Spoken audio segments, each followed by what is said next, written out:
Victoria Cross grabbed the mop from Marcus Williams's hands and smashed it across her knee. "You think you can fix my $3 million engine?" She threw the broken pieces at his feet. "You can't even hold a mop without my permission." Marcus didn't move. His phone buzzed in his pocket. A text from his daughter, "Dad, did you pay the electric bill? They're saying they'll cut it off tomorrow." He had $19 in his account. Rent was due in 6 days. And the woman in front of him was about to destroy the only job keeping his family alive. But Marcus Williams looked Victoria Cross dead in the eyes and said 2 words that changed everything.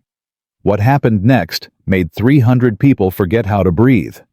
Comment your city below so I can see how far this story travels. The mop handle exploded into splinters. Victoria Cross held the broken pieces for exactly 2 seconds before throwing them at Marcus Williams' feet. Her heels ground one splinter into the polished granite as she stepped closer. "I asked you a question, janitor." Marcus said nothing.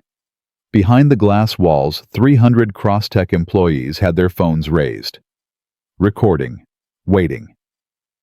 "Security tells me you've been lurking outside my workshop, every night, for 2 weeks." Victoria circled him slowly. Standing there like some kind of creep, listening.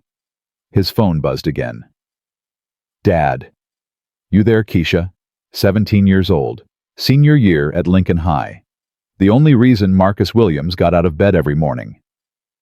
"So, I did some research." Victoria stopped directly in front of him.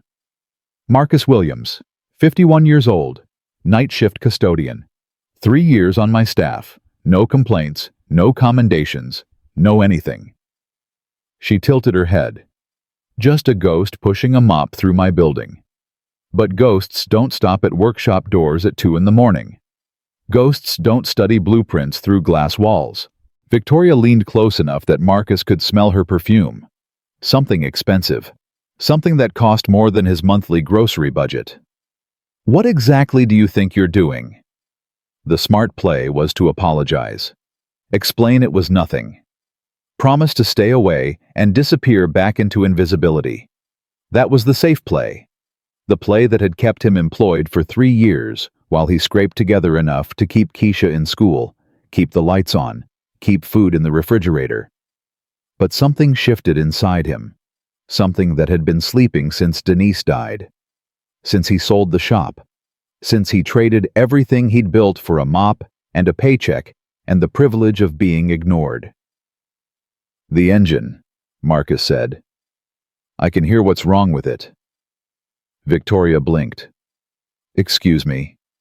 "The marine engine, the one your team's been working on for 8 weeks. I can hear the problem." Victoria's laugh cut through the hallway. "You can hear it." She wiped her eyes. "Oh, this is precious." She pulled out her phone. "Eric, wake everyone up. Board members, engineers, the Japanese investors. Everyone. 1 hour." Eric Chen's voice came through thick with sleep. "Victoria, it's 11 at night. I don't care if it's 3 in the goddamn morning. Our janitor thinks he's an engineer. I want the whole world to watch what happens next." She ended the call. "Here's what's going to happen, Mop Man. You're going to walk into that workshop. In front of every employee in this company. In front of my investors. In front of 100,000 people watching online." Victoria's smile sharpened. 2 hours. Fix what MIT couldn't fix in 8 weeks. She stepped closer. "When you fail, and you will fail, I won't just fire you. I'll destroy you. Your name will be poison in every engine shop from here to Detroit. You'll never work with machines again. Not here, not anywhere." Her fingers snapped inches from his eyes. "So, what do you say? Ready to humiliate yourself in front of the whole world?" Marcus looked at the broken mop at his feet. His phone buzzed a 3rd time. "Dad, I'm scared. Please answer." Keisha, his baby girl, the one who'd held his hand at Denise's funeral and whispered, "It's okay, Daddy. We'll be okay." 3 years ago, Marcus Williams owned a shop, had a reputation, was somebody.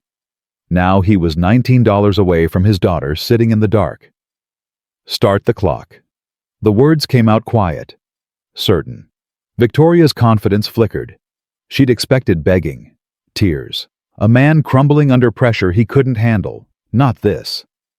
Fine. She recovered quickly. Eric, start the timer the moment he touches that engine. Make sure every camera captures everything. She turned and walked toward the conference hall. Marcus pulled out his phone, typed fast. I'm here, baby. Don't worry. Everything changes tonight. I promise. He hit send. Then, he followed Victoria Cross into the room where his life would either end or begin again. The conference hall filled in 40 minutes. 300 employees stumbled through doors in pajamas and winter coats, confused, curious, hungry for blood. Marcus stood at the front of the room feeling the weight of 300 stares. The hashtag #CrossTech Challenge was already trending. 80,000 people watching live. His phone buzzed. Dad, what's happening? Someone from your work posted something online. It's everywhere. He didn't answer. The Japanese delegation arrived at 12:15 a.m. Hiroshi Tanaka stepped out first. 71 years old. $4 billion. The patience of a man who'd been lied to for 8 weeks. Behind him walked Dr. Susan Park. 60 years old. Former Boeing engineer. 53 patents. She took her seat in the front row. Her eyes found Marcus immediately, and stayed there. Something flickered across her face. Recognition. Curiosity. Marcus couldn't tell. Victoria took the stage. Ladies and gentlemen, I apologize for the hour, but tonight we're going to witness something special. She gestured toward Marcus. This is Marcus Williams. For 3 years he's cleaned our toilets and emptied our trash cans. Tonight he informed me that he, a janitor with no degree, no credentials, no qualifications, can repair the engine that our MIT engineers couldn't fix in 8 weeks. Murmurs rippled through the crowd. So I'm giving him a chance. 2 hours. In front of all of you. In front of Mr. Tanaka. In front of the entire world. Victoria walked toward Marcus slowly. Fix the engine, janitor. Fix it, and I'll make you workshop manager. 6 figures. Benefits. Everything you've never earned. Her voice dropped. But when you fail, and we both know you'll fail, I'll make sure you never work again. Not here, not anywhere. Not even changing oil at a Jiffy Lube. She snapped her fingers. What do you say, mop man? Marcus thought about Keisha. 17 years old. Straight A's. Scholarship applications spread across their kitchen table. Dreams of college that cost more than he'd make in 10 years of mopping floors. He thought about Denise. Her hand in his at the end. Thin as paper.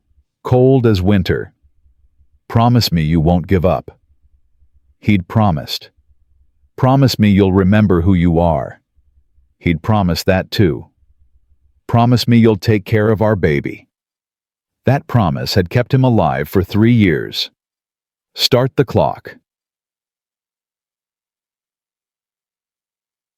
The workshop smelled like oil and failure. The marine engine sat on a test platform. $3.5 million of German precision. 8 weeks of broken promises. Marcus approached slowly. 300 people pressed against glass walls watching. Recording. He placed both hands flat against the engine block. Closed his eyes. His father's voice echoed in memory. James Williams. 34 years at Ford. Never promoted. Never recognized. Just a black man with genius hands and a gift no one bothered to see. Every engine has a heartbeat, son. Most people hear noise. But if you listen, really listen, the engine will tell you exactly what's wrong. Marcus listened. Felt the vibration through his palms. The subtle wrongness that 8 weeks of MIT engineers had missed. There. The stutter at 2400 RPM. The hesitation every 3 seconds. There, Marcus said suddenly. The crowd fell silent. There what? Eric Chen demanded from his station. 2,400 RPM. Every 3 seconds. You hear that stutter? Eric checked his monitors. The readings show normal operation. Marcus opened his eyes. Your readings are wrong. That's the problem. Victoria laughed. A janitor telling MIT engineers their instruments are wrong. Priceless. Marcus ignored her. He pulled out a worn notebook from his pocket. His father's notebook. 40 years of wisdom passed down from a man the world had ignored. The fuel injection system is German, calibrated to bar units, but your control unit is American. It reads PSI. He showed them the calculations. Your software converts 3.5 bar to 50.76 PSI but rounds to 50.8. That's a tiny error. But this engine has 47 systems. Each one compounds the error. By the time signals reach the main computer, you've got cascading failures. Dr. Susan Park stood up. The room went quiet. How long before thermal overload? She asked. Marcus met her gaze. 12 minutes, maybe 11. The engine shuts itself down to prevent damage. That's exactly what's been happening, Eric admitted. 11 minutes, 47 seconds, every time. Victoria's smile tightened. So, you've identified the problem. Can you actually fix it? Marcus reached into the diagnostic kit, pulled out a small component, brushed aluminum, size of a hockey puck. Metric to imperial bridge adapter, $58.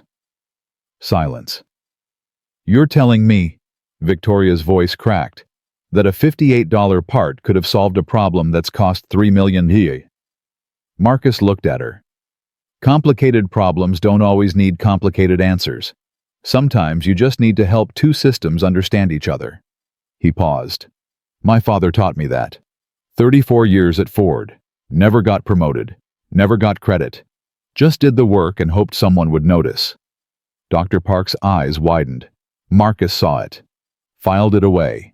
Kept moving. Let me work. The installation took 14 minutes. Marcus's hands moved with precision. Remove the sensor housing, install the adapter, recalibrate, test, 10,000 repairs, 10,000 problems solved. Every lesson his father taught him in that Detroit garage. When he stepped back, his hands were steady. His heart was not. This was it. 3 years of invisibility. Denise's promises. His father's legacy. Keisha's future. Everything compressed into the next few minutes. Ready for testing. The workshop fell silent. Eric looked at Victoria. She waved impatiently. His hand moved to the ignition. The engine roared to life. Marcus closed his eyes, listened with his father's ears. The stutter was gone, replaced by something smooth, harmonious, the sound of a heart finally beating correctly. Temperature stable, Eric reported. Pressure optimal, fuel mixture perfect. The clock ticked. 1 minute, 2 minutes, 5 minutes, 8 minutes, 9 minutes, 10 minutes. Victoria grabbed the edge of a table. 11 minutes. The room held its breath. 11 minutes, 30 seconds. 11 minutes, 45 seconds. 11 minutes, 58 seconds. It's 59 seconds. 12 minutes. The engine kept running. 12 minutes, 15 seconds. 12 minutes, 30 seconds. 13 minutes. The room exploded. Engineers shouted. Employees cheered. The live stream hit 200,000 viewers. But Marcus didn't celebrate. He pulled out his phone. Typed fast. I did it, baby. I did it. Everything's going to be different now. His phone buzzed immediately. Dad, I'm watching the stream. I'm crying. Dad, I'm so proud of you. Marcus felt tears sting his eyes. For the first time in 3 years, he let them fall. Hiroshi Tanaka rose from his chair. He began to clap. Slow at first, then faster. 300 people joined him, applauding a janitor who'd just done the impossible. Dr. Susan Park walked through the crowd toward Marcus. She stopped in front of him, studied his face. Where did you train? My father's garage, Detroit, 1985. Your father was James Williams, Ford Motor Company. 34 years. Marcus's heart stopped. How do you know that? Because I was a young engineer in 1989 when Boeing consulted with Ford. We had a problem that stumped everyone. She paused. Your father solved it in 3 hours. I tried to get his name on the report. Management refused, said it would complicate things. Her voice softened. I've carried that guilt for 35 years. I never forgot his face. And when I saw you walk into this room, I saw him. Same eyes, same hands, same way of listening to machines like they were speaking to you. Marcus couldn't speak. He should have been running that company, Dr. Park continued. Instead, they never learned his name. But I knew. I always knew. She extended her hand. Someone noticed, Marcus. 40 years too late for your father. But not too late for you. Behind them, Victoria Cross was moving toward the exit. Mrs. Cross? Hiroshi Tanaka's voice stopped her cold. We need to discuss the terms of our continued partnership. Victoria turned. Of course, Mr. Tanaka. I'll have my assistant schedule now. The word carried $75 million of weight. For 8 weeks, your company has failed. Tonight, a janitor succeeded. This raises questions. Tanaka glanced at Marcus. But first, you will apologize. To Mr. Williams. Publicly. Now. Victoria's face went pale. 300 people. 200,000 live stream viewers. Every camera recording. Her lips pressed together. I'm sorry. Louder. Victoria closed her eyes. When she opened them, something had cracked behind the cold exterior. I'm sorry, Mr. Williams. I was wrong about you. Marcus looked at her for a long moment. Apology accepted. His phone buzzed. Dad, Victoria Cross just apologized to you on camera. This video has 500,000 views. 500,000. Marcus smiled. Then he looked back at Victoria. And what he saw made the smile fade. She wasn't broken. She was calculating. The woman who'd built an empire on fear wasn't finished. She was planning. And Marcus realized with cold certainty that fixing the engine had been the easy part. Whatever came next would require everything he had left. His phone buzzed one more time. Dad. Someone's at our door. They say they're from Crosstech. They say they need to talk to you. Dad. What's happening? Marcus's blood went cold. Victoria smiled. Marcus ran. He didn't wait for Victoria's reaction. Didn't wait for Tanaka's questions. Didn't wait for Dr. Park to finish whatever she was saying about his father. He ran through the conference hall past 300 employees still buzzing with excitement, past security guards who stepped aside when they saw his face past the elevators to the stairwell because waiting for the elevator would take too long. 17 floors down. His bad knee screaming with every step. His phone pressed to his ear. Keisha, baby, don't open the door. Dad, they already came in. They said they had a warrant. They're going through our stuff. Dad, what's happening? Marcus's blood turned to ice. Put them on the phone. What? Put them on the phone. Shuffling sounds. Voices in the background. Then a man's voice, calm and professional. Mr. Williams? This is Detective Morrison, Detroit PD.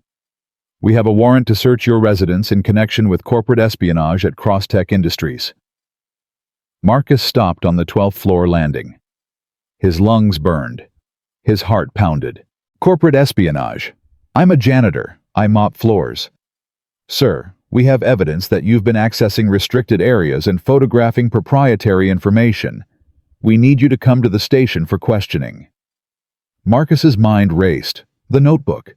His father's notebook. The calculations he'd made. The observations he'd documented over 2 weeks of watching the engineering team fail. Victoria. This was Victoria. My daughter is 17 years old. She has school tomorrow. Whatever you need to do, you do it with me. You leave her out of this. Sir, we're just following procedure. She's a child. She's done nothing wrong. You want to search my apartment, fine. You want to question me, fine. But you get your people away from my daughter right now, or I swear to God. Dad, Keisha's voice. Small, scared. The same voice she'd had at 10 years old when Denise first got sick. When Marcus had to explain that Mommy wasn't going to get better. I'm coming, baby. I'm coming right now. Just stay calm. Don't say anything to anyone. I'll be there in 20 minutes. He hung up and ran. 15 floors, 10 floors, 5 floors. His knee gave out on the second-floor landing. Marcus crashed against the wall, biting back a scream of pain. The old injury from his shop days. The hydraulic lift that had dropped an engine block on his kneecap 15 years ago. He'd been able to afford the surgery back then. Now, he just lived with the pain. Marcus pulled himself up, limped down the remaining stairs, burst through the lobby doors into the parking lot. His Civic sat where he'd left it. Check engine light glowing its steady accusation when he started the car. 23 minutes later, he pulled onto his street. 2 police cars sat in front of his building, lights flashing. Neighbors gathered on porches, watching, whispering. Marcus parked and ran. Dad, Keisha stood on the sidewalk, arms wrapped around herself, tears streaming down her face. A female officer stood next to her, notepad in hand. Marcus grabbed his daughter and held her tight. It's okay, baby. It's okay. I'm here. They went through everything, Dad. My room, your room, Mom's stuff. They took your notebook, the one with Grandpa's writing. Marcus's stomach dropped. The notebook. 40 years of his father's wisdom. The only physical thing he had left of James Williams, besides memories and calloused hands. Mr. Williams. Detective Morrison approached. 50s, white. The kind of face that had seen too much and felt too little. We need you to come with us. Am I under arrest? Not yet. But we have questions about your activities at Crosstech Industries. Specifically your unauthorized access to restricted areas and your possession of proprietary technical information. Marcus looked at his daughter, looked at his apartment building, looked at the neighbors who'd watched him leave for work every night for 3 years without ever learning his name. My daughter stays here. She's got school. She's a minor. She can't stay alone if you're... I'm 17, Keisha interrupted. I can stay alone. I've been staying alone since my mom died. Something flickered across Morrison's face. Not quite sympathy, but not quite indifference either. Fine, Mr. Williams, let's go. Marcus turned to Keisha, cupped her face in his hands. Listen to me. Whatever happens tonight, whatever they tell you, whatever you see on the news, I didn't do anything wrong. You understand me. I fixed an engine. That's all I did. I fixed an engine and now someone's trying to destroy me for it. Victoria Cross.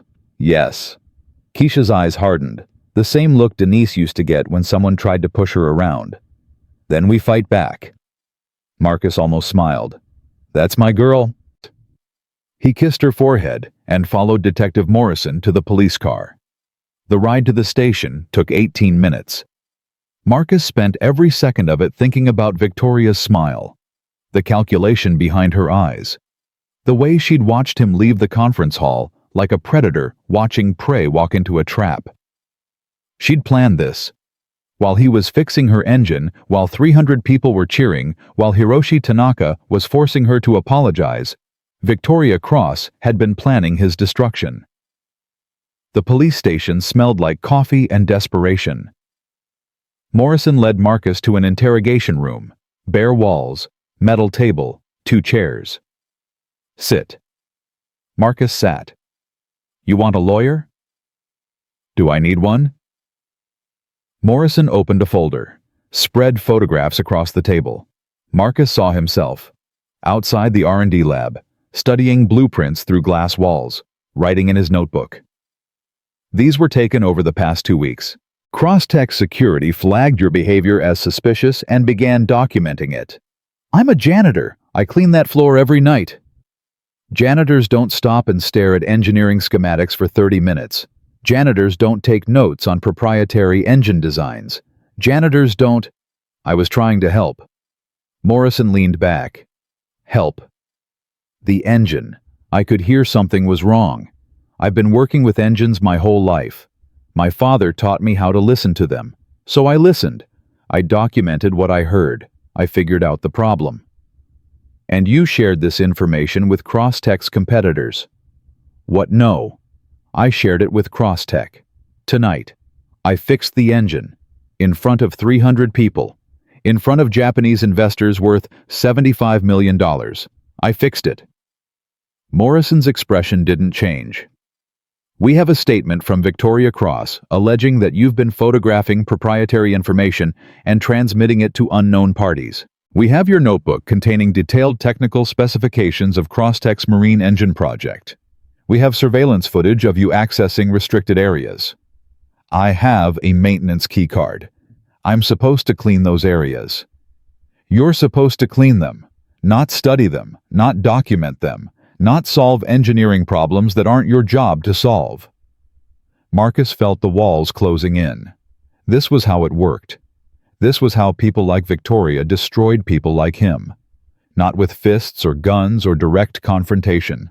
With paper, with procedure, with systems designed to crush anyone who stepped out of line. I want to call my daughter.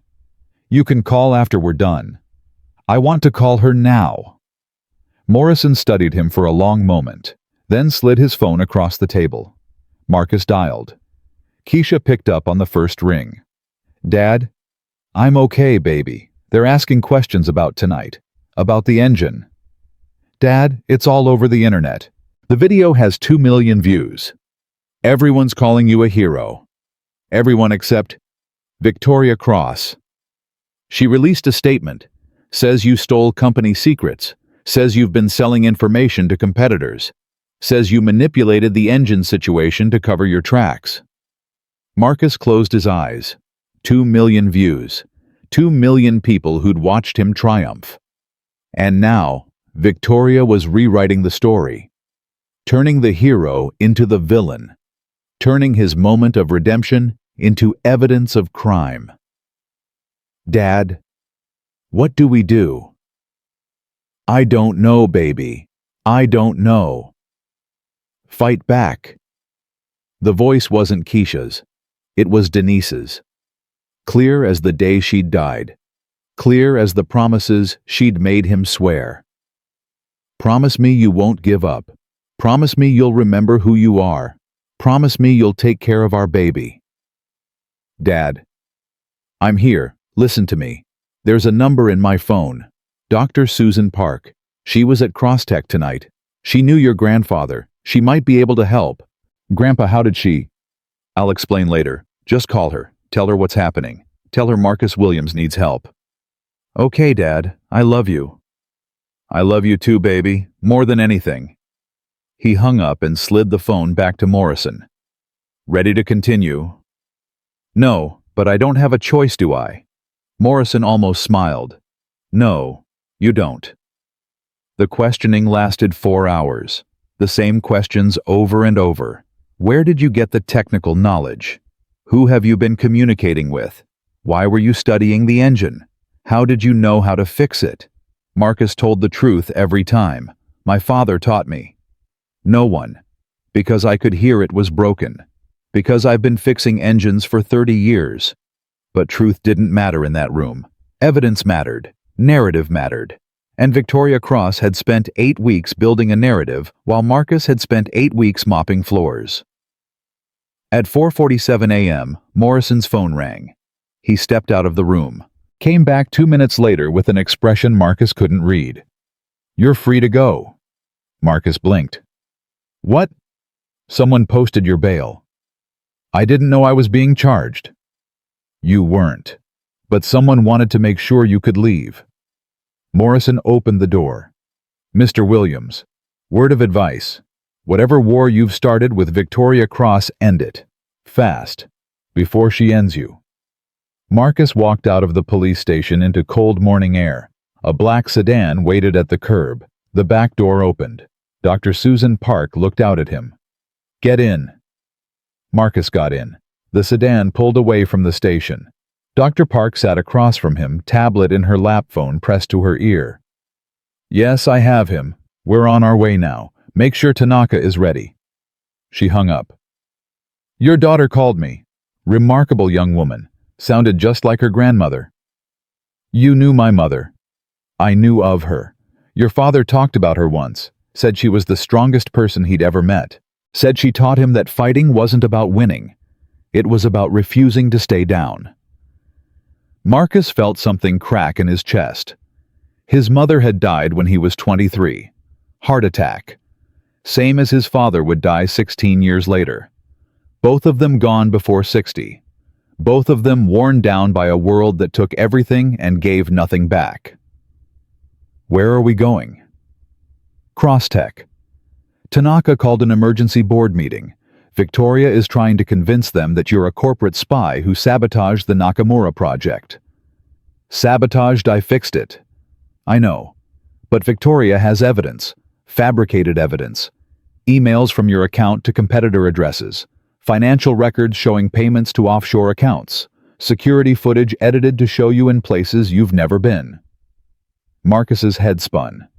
How is that possible? I don't even know how to send an email.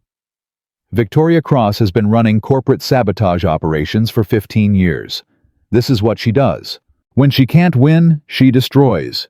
When she can't destroy, she rewrites reality until destruction becomes victory.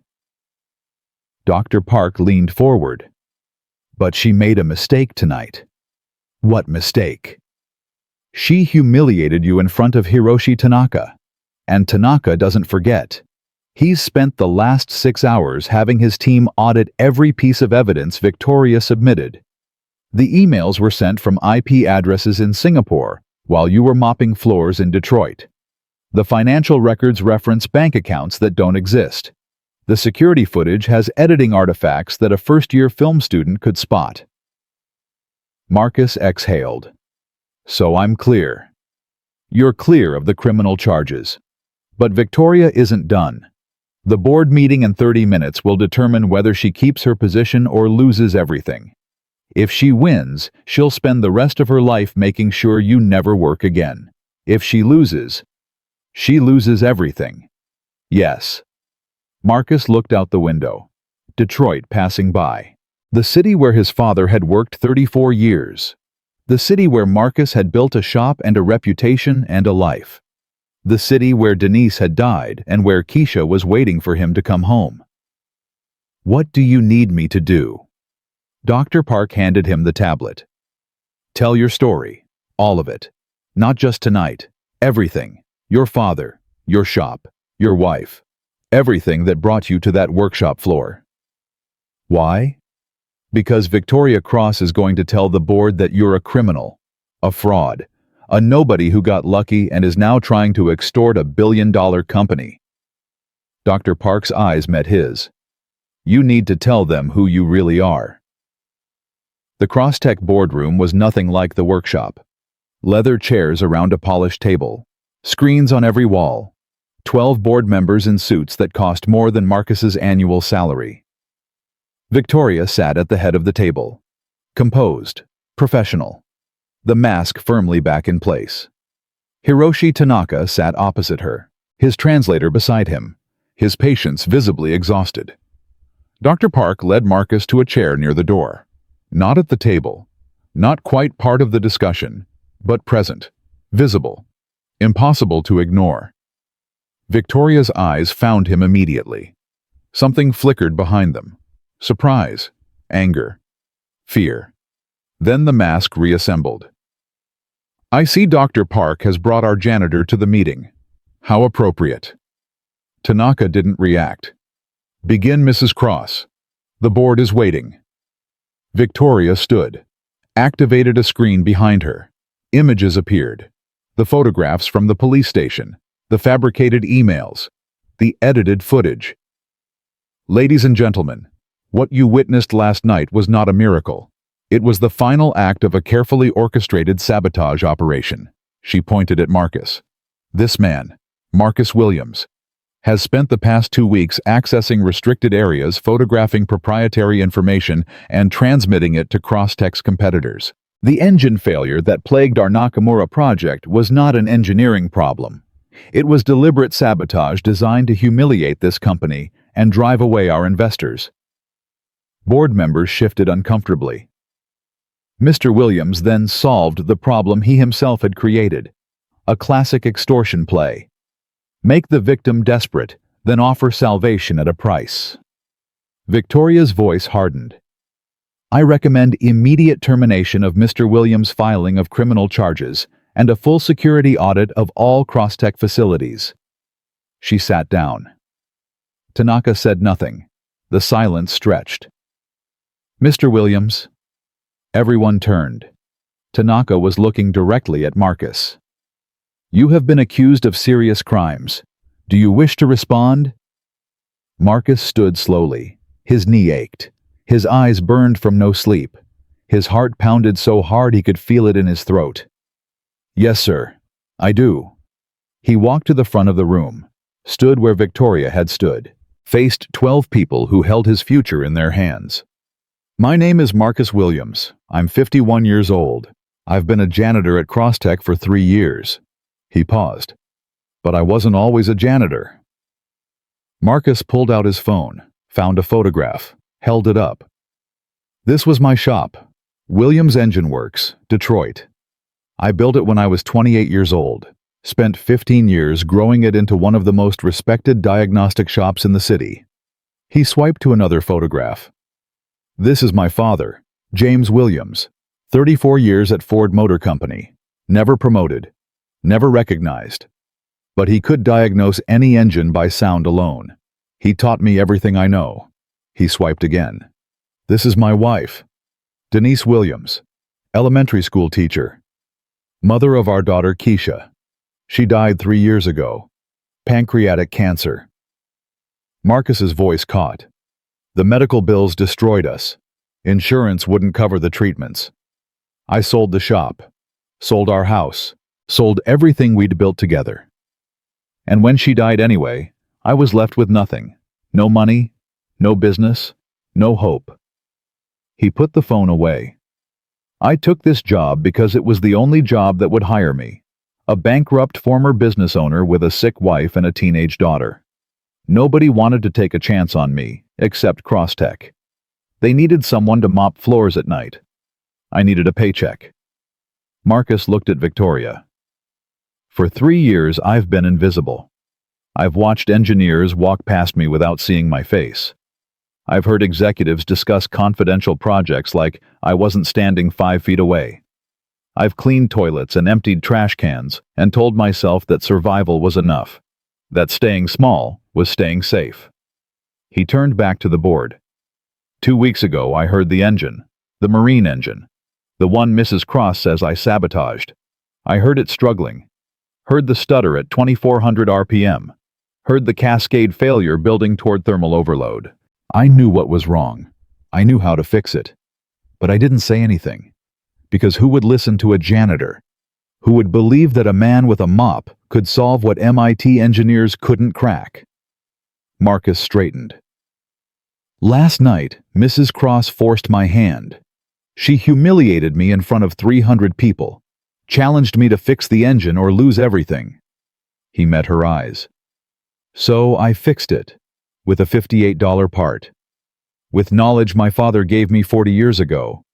With the same instincts that built my shop and earned my reputation and survived everything life threw at me. Marcus turned to Tanaka. Mr. Tanaka, I am not a spy. I am not a saboteur. I am not a criminal. I am a mechanic. A father, a man who lost everything and is fighting to build it back. He pointed at the screens behind Victoria. Those emails are fake. Those financial records are fake. That footage is edited, Mrs. Cross fabricated every piece of evidence to destroy me because I embarrassed her in front of you. Because I proved that a janitor could do what her team couldn't. Because I made her look weak. Marcus's voice dropped. She would rather destroy an innocent man than admit she was wrong. Silence. Tanaka studied Marcus for a long moment. Then he turned to his translator, spoke rapidly in Japanese. The translator nodded, stood, addressed the board. Mr. Tanaka has asked his security team to verify the evidence presented by Mrs. Cross.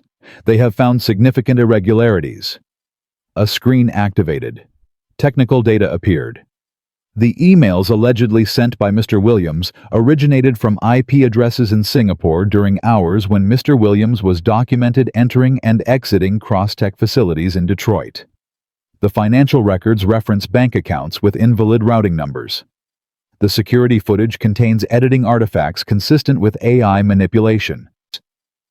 The translator paused. Mr. Tanaka concludes that the evidence is fabricated. He further concludes that Mrs. Cross has engaged in a deliberate attempt to frame an innocent employee. Victoria stood abruptly. This is absurd. I am the CEO of this company. I have given 20 years of my life to building Crosstech into a global leader. You cannot seriously take the word of a janitor over... Sit down, Mrs. Cross. Tanaka's voice was quiet, but it carried the weight of $4 billion. Victoria sat.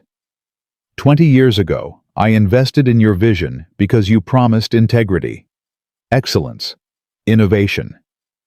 Tanaka stood slowly. Tonight, I see only fear, desperation, cruelty.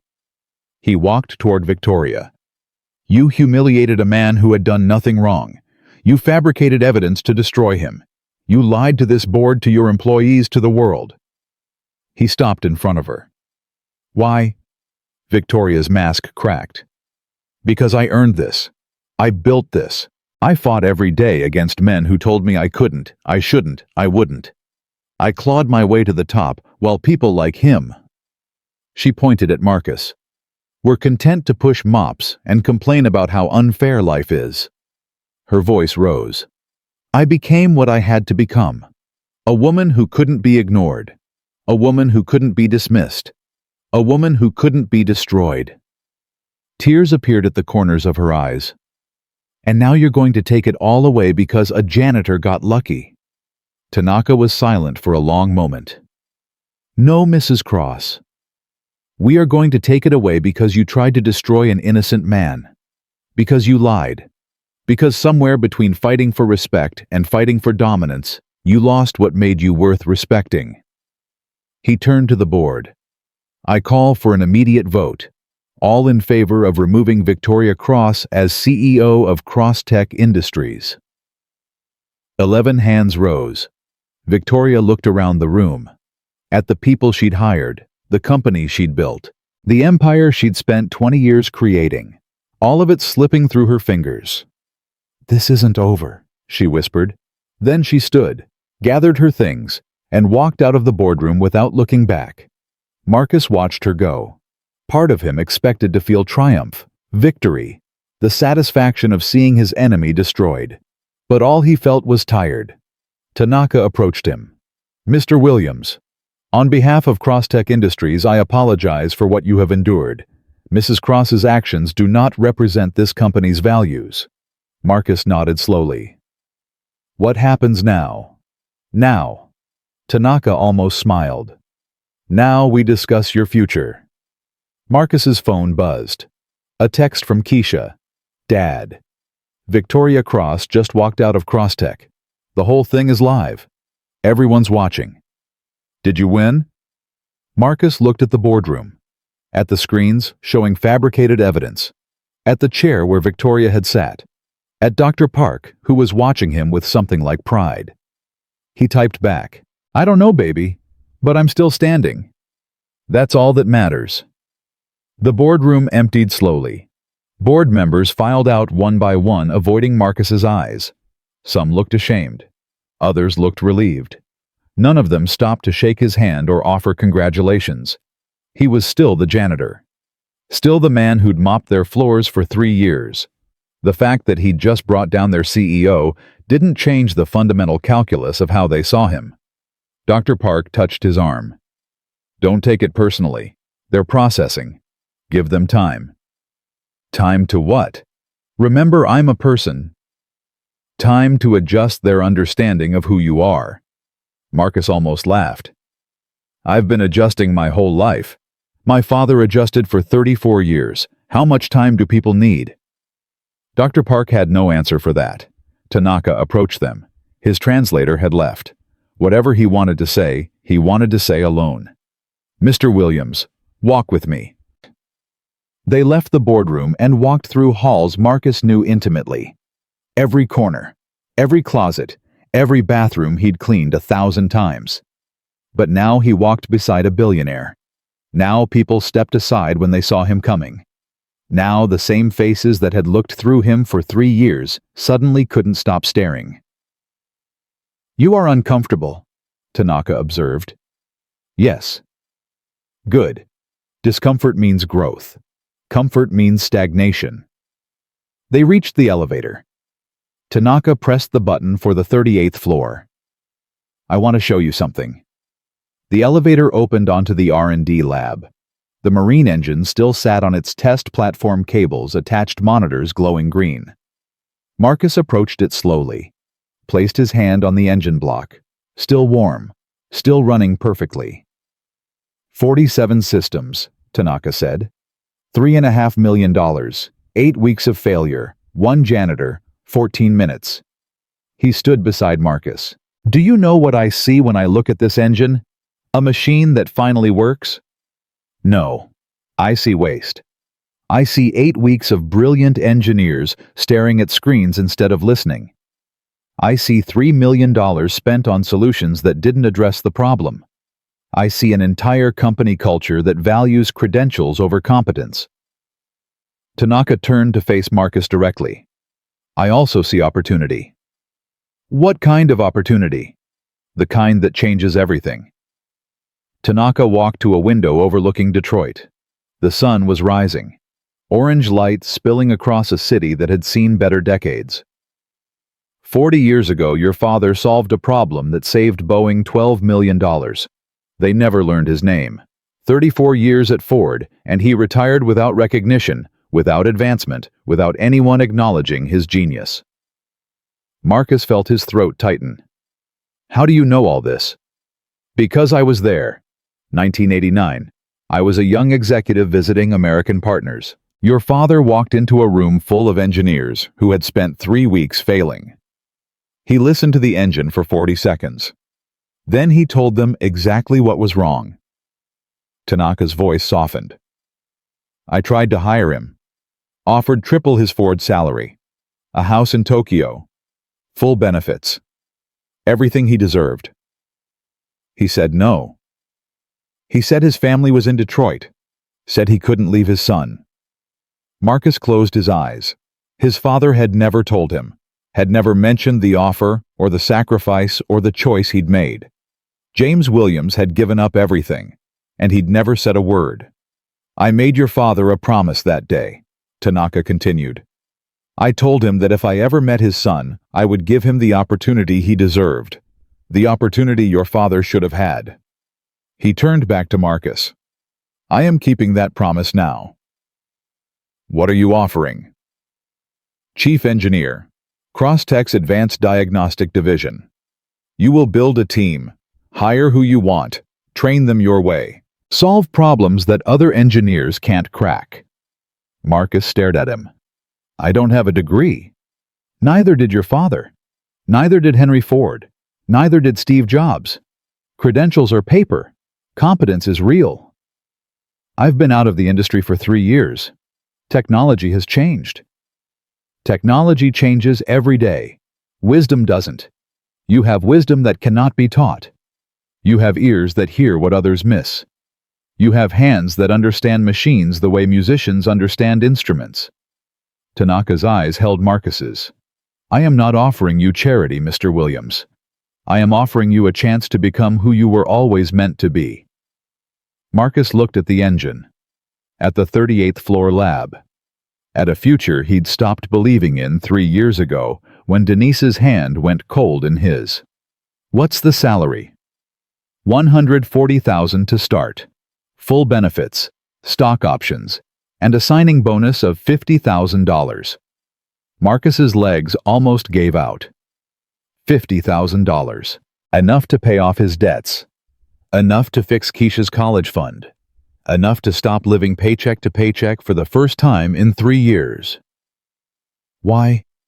His voice cracked. Why would you do this for me? Tanaka smiled. A real smile.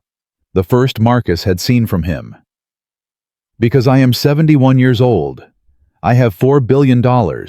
I have built companies and destroyed companies and watched empires rise and fall. But in all those years, I have never forgotten your father's face when I offered him the job. He paused. He looked exactly the way you look now. Like a man who had stopped believing good things could happen. Like a man who had forgotten that he deserved more than survival. Tanaka placed his hand on Marcus's shoulder. Your father chose his family over his future. He chose you. And because of that choice, you became the man who could walk into this building and fix what no one else could fix. His voice dropped. I am not saving you, Mr. Williams. I am repaying a debt that is 40 years overdue. Marcus couldn't speak. Couldn't think. Could only stand there while the weight of 40 years of history pressed down on his chest. His father had given up everything, and Marcus had never known. I need to call my daughter. Of course, take the day. Think about the offer. But know this, the offer stands regardless of what Victoria Cross does next. You have my protection. You have my resources. You have my word. Tanaka extended his hand. Marcus shook it. Thank you, Mr. Tanaka. Thank your father. He earned this. You just have to accept it. Marcus left Crosstech as the sun climbed over Detroit. His Civic sat in the parking lot. Check engine light still glowing. Reminder of everything he'd lost and everything he might regain. He drove home in a daze. The police cars were gone. The neighbors had retreated inside. The only sign of last night's chaos was a piece of crime scene tape caught in the bushes. Marcus climbed the stairs to his apartment. His knee screamed with every step. 48 hours without sleep. 48 hours that had changed everything. He opened the door. Keisha sat at the kitchen table, laptop open, coffee cold. She looked up when he walked in and her face crumpled. Dad? She was in his arms before he could respond. 17 years old, almost a woman. But holding him like she had at 5 when thunderstorms scared her, and at 10 when her mother got sick, and at 14 when they lowered Denise into the ground. I thought they were going to take you away, she whispered. I thought I was going to lose you too. I'm here, baby. I'm not going anywhere. The video has 10 million views. Everyone at school is texting me. Everyone wants to know if you're really my dad. Marcus pulled back to look at her face. What did you tell them? I told them my dad is the smartest man I've ever known. I told them he's been hiding for 3 years because the world broke his heart. I told them he finally remembered who he is. Marcus felt tears sting his eyes. When did you get so wise? Mom taught me. She said you were special, said the world would try to make you small because it was afraid of what you could do, said I had to remind you who you are when you forgot. She told you that. The night before she died, she made me promise. Marcus sat down heavily, the weight of everything crashing over him. Denise had known, had seen what he couldn't see in himself, had made their daughter promise to protect him from his own despair. I got a job offer. Keisha's eyes widened. From Crosstech. Chief engineer, $140,000 a year, $50,000 signing bonus. Dad, her voice broke. Dad, that's enough to pay off everything, enough to fix the college fund, enough to get us out of this apartment and into a real house. Keisha grabbed his hands. Are you going to take it? I don't know. What do you mean you don't know? This is everything. This is what Mom wanted for you. This is what Grandpa would have wanted. It's also dangerous. Victoria Cross is still out there. She lost her company, but she hasn't lost her resources, her connections, her desire for revenge. Keisha's jaw tightened. Let her come. Baby. No, listen to me. She leaned forward. For 3 years, I've watched you shrink, watched you hide, watched you pretend to be someone you're not because you were afraid of losing more than you already lost." Her eyes filled with tears. "Mom didn't raise a coward. Grandpa didn't teach a coward. And I'm not the daughter of a coward. This isn't about courage, it's about protecting you." "Then protect me by being my father again. The real one. The one who built a shop from nothing. The one who could fix any engine ever made. The one who taught me that talent isn't given, it's earned." She squeezed his hands. "Take the job, Dad. Let Victoria come. We'll face her together."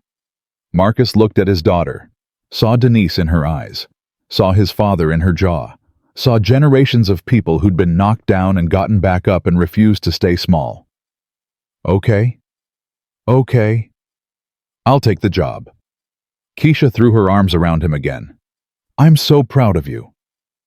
"I haven't done anything yet." "You stood up. That's everything." They held each other in the kitchen of their tiny apartment while morning light streamed through windows that needed cleaning and appliances hummed that needed replacing, and hope returned to a home that had forgotten what hope felt like. Marcus didn't know what came next, didn't know what Victoria would do, didn't know if he could actually build a team and solve problems and become the engineer he'd never had the chance to be. But he knew one thing: he wasn't invisible anymore, and he never would be again. The call came 3 days later. Marcus was in his new office on the 38th floor. Still strange to sit at a desk instead of push a mop past it.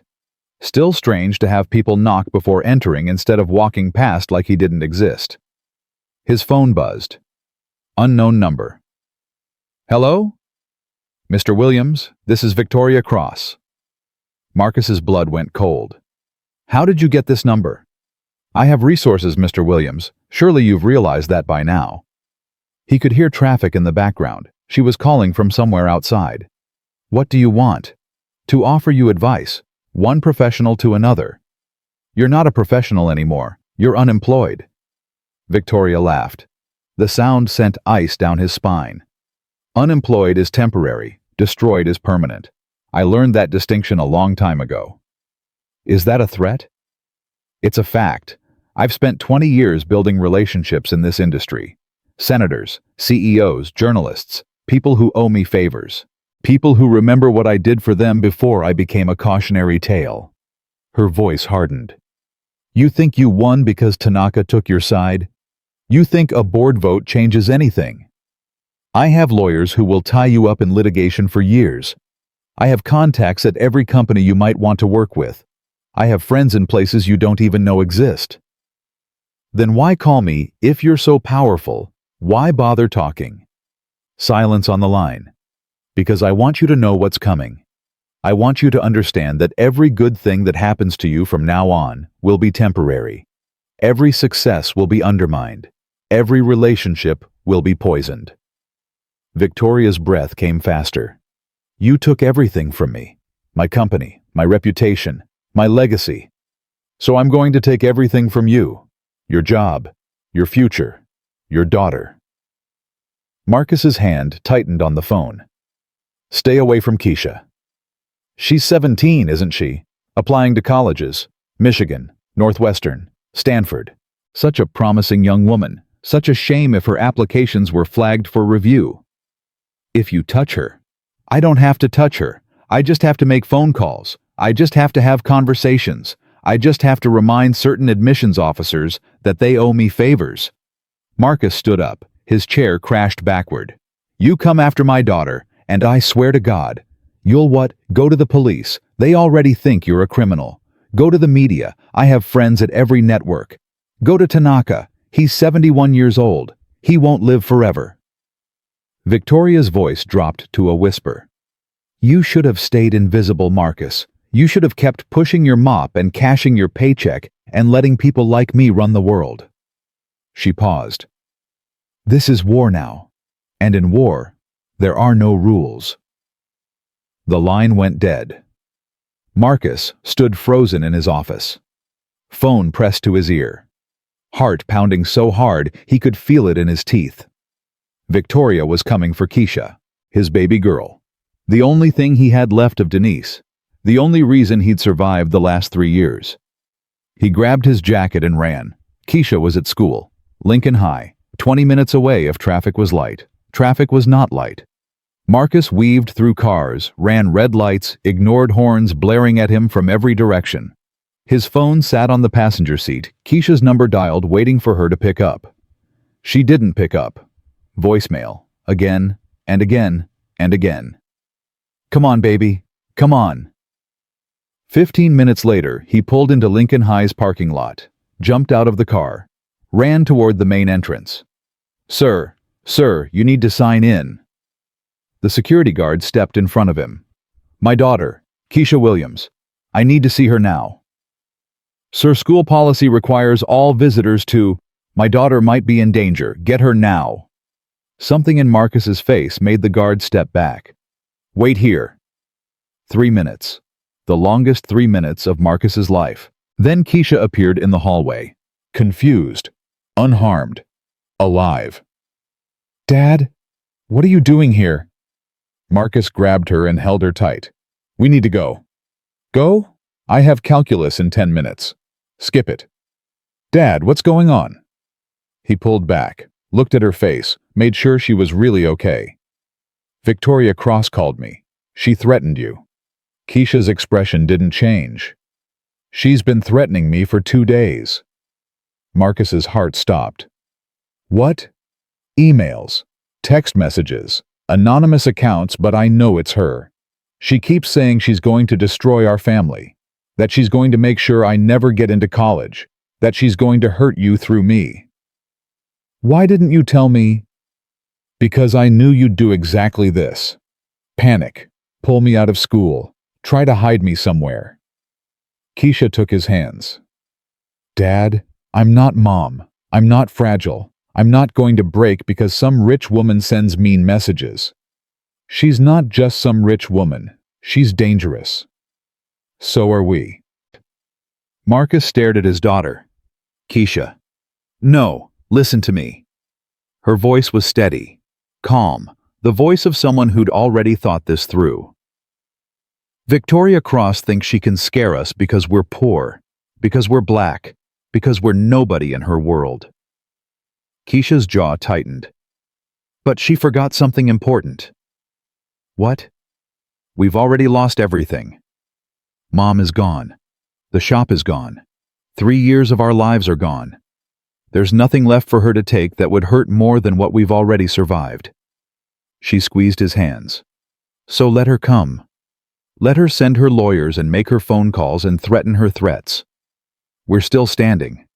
And we're going to keep standing until she realizes that destroying us is harder than she thought.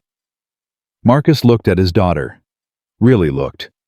She wasn't 17 anymore. Not in the ways that mattered. 3 years of watching her mother die. 3 years of watching her father disappear into grief.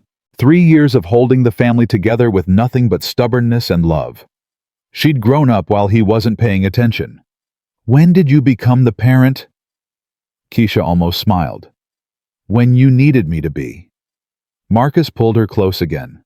I'm sorry. I'm sorry I wasn't there. I'm sorry I disappeared. I'm sorry I let grief turn me into someone you had to take care of. Don't be sorry. Be better. He pulled back. I'm trying. I know, Dad. I know. They stood in the hallway of Lincoln High while students walked past and teachers pretended not to stare, and the world kept spinning like it always did. What do we do now? Marcus asked. Keisha thought for a moment. You go back to work. You build your team. You become the engineer you were always supposed to be. And Victoria? Let her make her move. Then we make ours. What move do we have? Keisha's eyes hardened. The truth. Victoria Cross has spent 20 years lying about her company, about her employees, about everything. Somewhere in all those lies there's proof. Evidence of fraud. Evidence of abuse. Evidence of every terrible thing she's done. She looked at her father. We find that evidence, and we bury her with it. Marcus shook his head slowly. That's dangerous. So is letting her win. If we go after her and fail, then we fail. But at least we tried. At least we fought.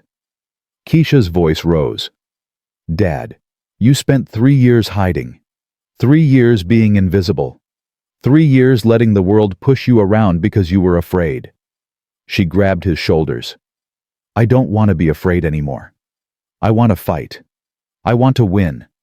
I want Victoria Cross to understand that she messed with the wrong family. Marcus looked at his daughter, saw Denise's courage, his father's stubbornness, his own fire buried for 3 years under grief and fear and the weight of everything he'd lost. Okay. Okay. We fight, but we do it smart. We do it careful, and we don't tell anyone what we're planning. Keisha nodded. Deal. Marcus walked his daughter back to class, watched her disappear through the door, stood in the hallway for a long moment, thinking about everything that had changed in the last 48 hours. He'd been invisible for 3 years. Now everyone could see him. The question was whether that visibility would save him or destroy him. His phone buzzed. A text from Dr. Susan Park. Marcus. We need to talk. Victoria is making moves. Come to my office. Bring Keisha. Marcus typed back. On my way. Then he walked out of Lincoln High and into whatever came next. Dr. Susan Park's office was on the 40th floor, corner suite.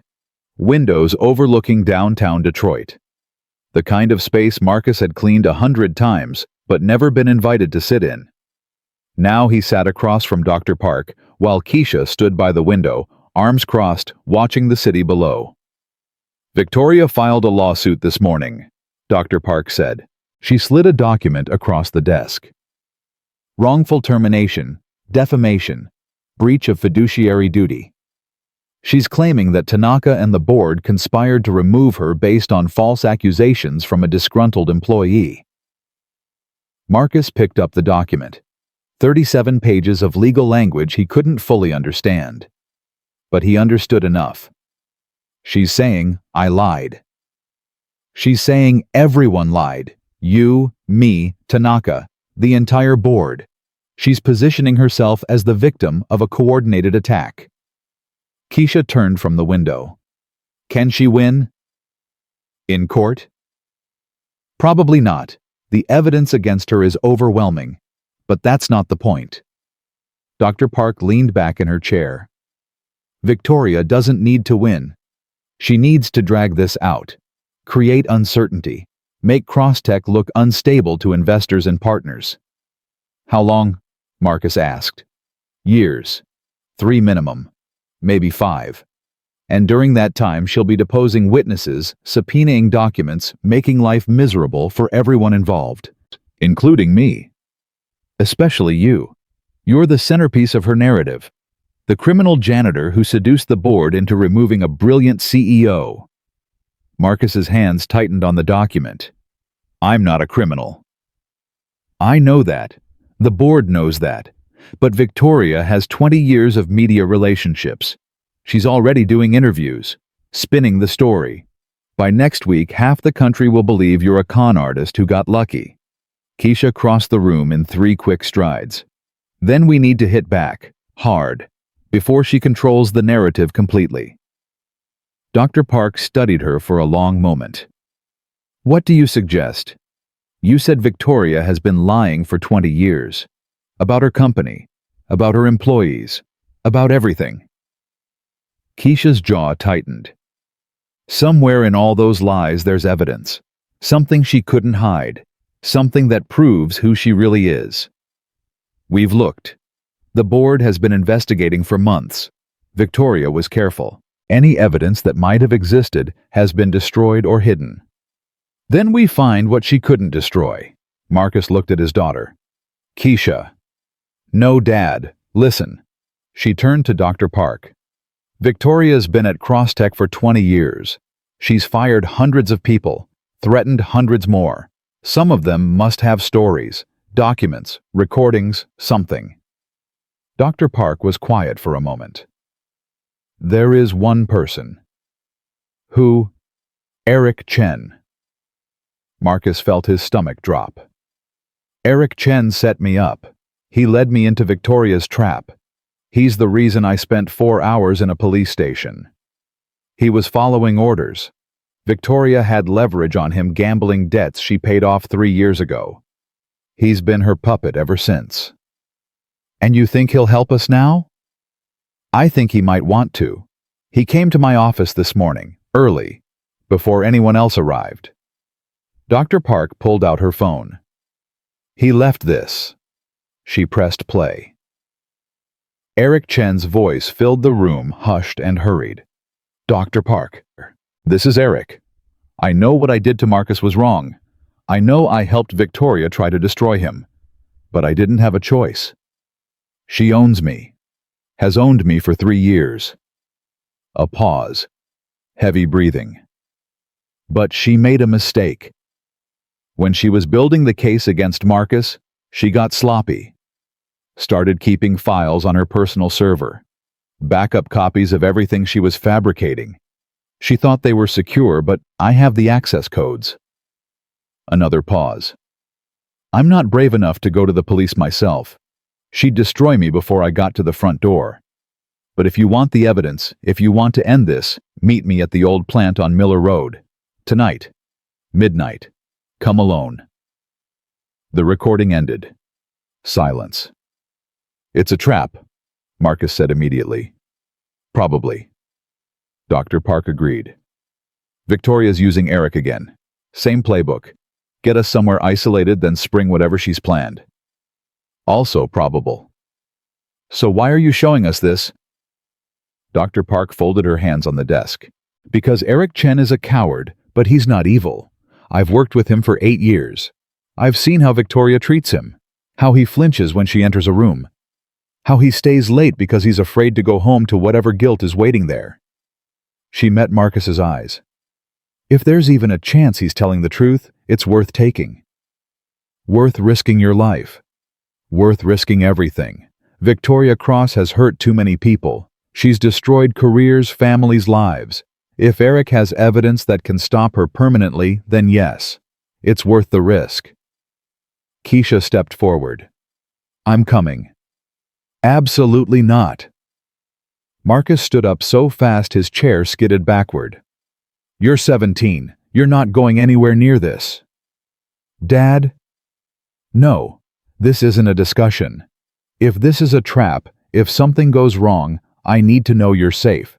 That's the only way I can do this. Keisha's eyes flashed with anger, then softened with understanding. Promise me you'll come back. I promise. Promise me like you promised Mom, like you meant it.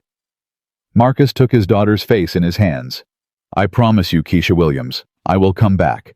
No matter what happens tonight, I will come back to you. She nodded slowly. Okay. But if you're not home by 2 a.m., I'm calling the police. Deal. Dr. Park stood. I'll drive. I know the old plant.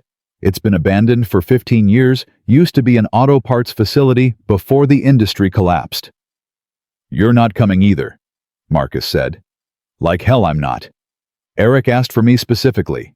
If I don't show, he might not talk. And someone needs to watch your back while you're busy being noble. Marcus wanted to argue, but the look in Dr. Park's eyes told him it would be pointless. Fine, but we do this smart. We have a plan. We have an exit strategy. And if anything feels wrong, we leave immediately. Agreed. And Keisha stays here. I can stay with the security team, Keisha said. They can keep me updated. And if anything goes wrong? Nothing's going to go wrong. Keisha hugged him tight. Be careful, Dad. I just got you back. I can't lose you again. You won't, baby. I promise. He kissed her forehead. Then he followed Dr. Park out of the office and into whatever waited in the dark. The drive to Miller Road took 45 minutes. Detroit at midnight was a different city. Empty streets, shuttered businesses, the skeleton of an industrial giant that had never fully recovered from decades of decline. Dr. Park drove in silence. Marcus watched buildings pass like ghosts. Tell me about my father, he said finally. What do you want to know? Everything.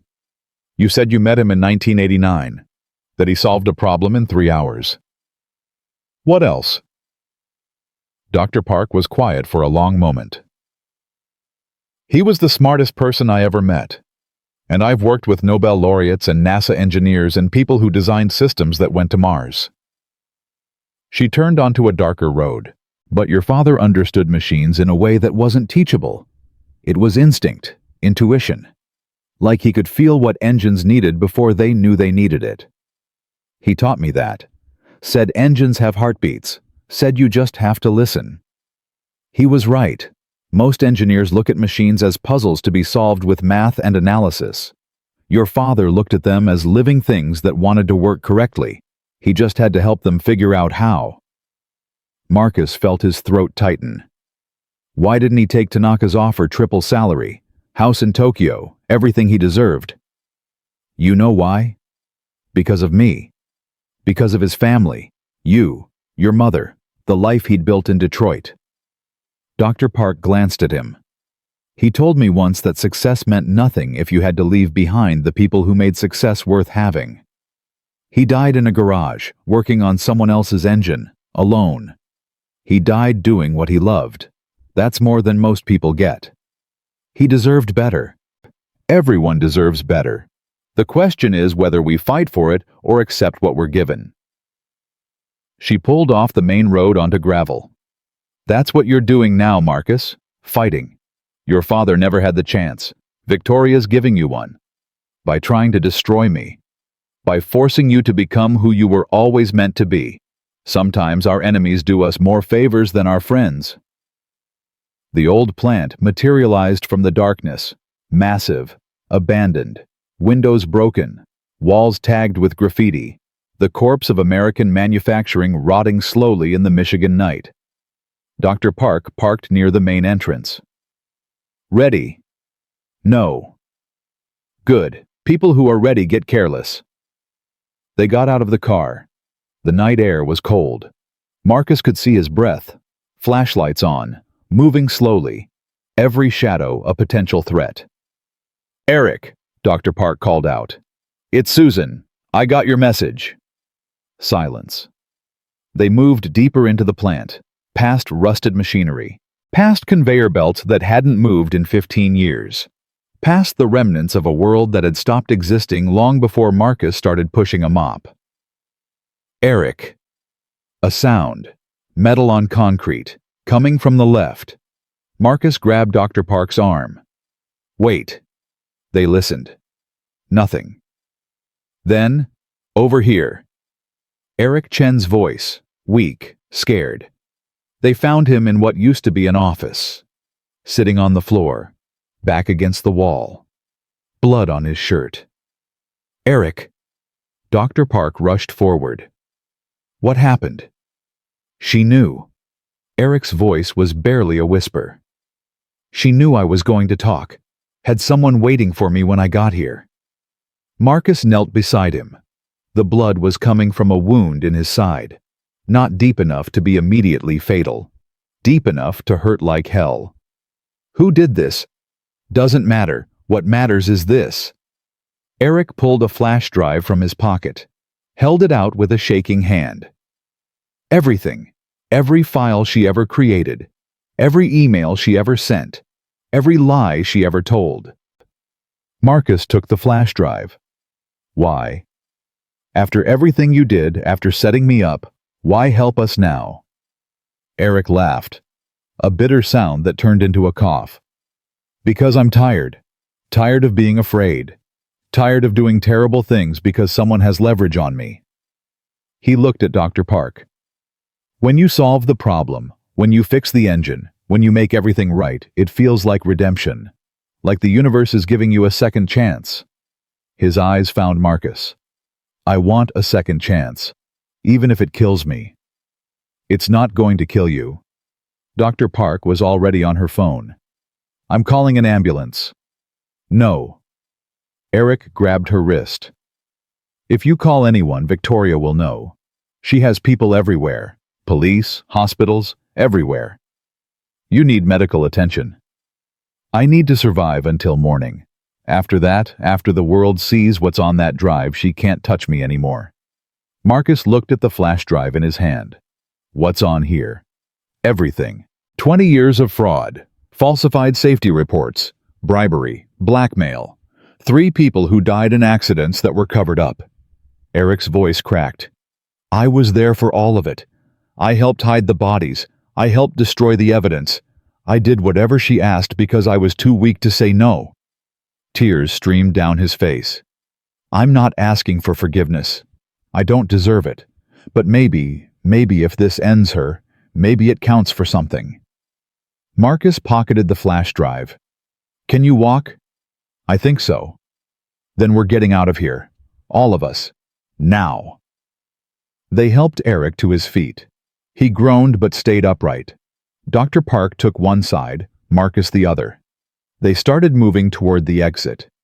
20 feet from the door, lights blazed on. Marcus froze. Victoria Cross stepped out of the shadows. Hello, Marcus.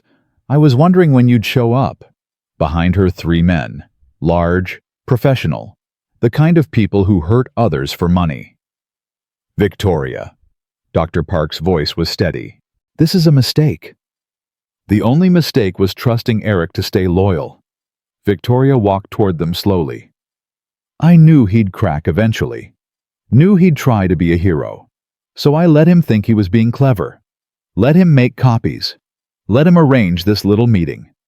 She stopped 10 feet away. And now here we are. The janitor.